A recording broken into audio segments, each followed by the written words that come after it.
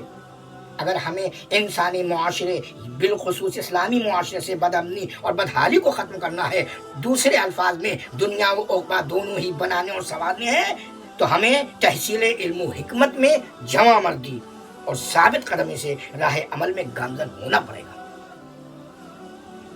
حضرت کا یہ جملہ کیا خوب ہے کہ خدا نے جاہلوں سے تعلیم حاصل کرنے کا عہد عالموں سے تعلیم دینے کے عہد کے بعد لیا، یعنی عالم پر پہلے تعلیم دینا واجب ہے۔ تحصیل علم کا درس دیتے ہوئے باب شہر علم حضرت علی علیہ السلام ارشاد فرماتے ہیں، اے کمیل، یہ دل اسرار و حکم کے ظروف ہیں، ان میں سب سے بہتر وہ ہے جو زیادہ نگہداشت کرنے والا ہو۔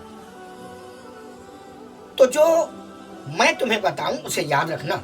دیکھو، 3 قسم کے لوگ ہوتے ہیں، ایک عالم ربانی، دوسرا متعلم کہ جو نجات کی راہ پر برقرار ہے، اور تیسرا عوام الناس، وہ پست گروہ ہے کہ جو ہر پکارنے والے کے پیچھے ہو لیتا ہے اور ہر ہوا کے رخ پہ مڑ جاتا ہے۔ ان لوگوں نے نور علم سے نہ تو کسب ضیاء کیا ہے اور نہ کسی مضبوط سہارے کی پناہ لی ہے۔ اے کمیل، یاد رکھو، علم کی معرفت ایک دین ہے جس کے لوگ پرستار ہیں، اس کے سہارے انسان زندگی میں عبادت کا فائدہ حاصل کرتا ہے اور مرنے کے بعد اچھا نتیجہ یعنی نیک نامی حاصل کرتا ہے۔ اے کمیل، یاد رکھو، علم حاکم ہے اور مال محکوم ہے۔ علم مال سے بہتر ہے کیونکہ علم تمہاری نگہداشت کرتا ہے اور مال کی تمہیں حفاظت کرنا پڑتی ہے۔ مال خرچ کرنے سے گھٹتا ہے اور علم خرچ کرنے سے بڑھتا ہے۔ پھر فرماتے ہیں، یہ دل اسی طرح گھبرا جاتے ہیں جس طرح بدن سست ہو جاتے ہیں، اس لیے ان کے واسطے فلسفیانہ راستے اختیار کرو، یعنی حکمت جہاں سے ملے اسے لے لو، اس لیے کہ دانائی منافق کے دل میں بے چین رہتی ہے، یہاں تک کہ قلب مومن میں پہنچ کر اپنے مانند دوسروں میں جا ملتی ہے۔ اے کمیل، مال اکٹھا کرنے والے زندہ ہونے کے باوجود مردہ ہوتے ہیں اور علم حاصل کرنے والے رہتی دنیا تک باقی رہتے ہیں۔ بے شک ان کے اجسام نظروں سے اوجھل ہو جاتے ہیں مگر ان کی صورتیں دلوں میں موجود رہتی ہیں۔ اے کمیل، میری طرف دیکھو، یہاں دل میں علم کا ایک بہت بڑا ذخیرہ موجود ہے، کاش اس کے اٹھانے والے مجھے مل جاتے۔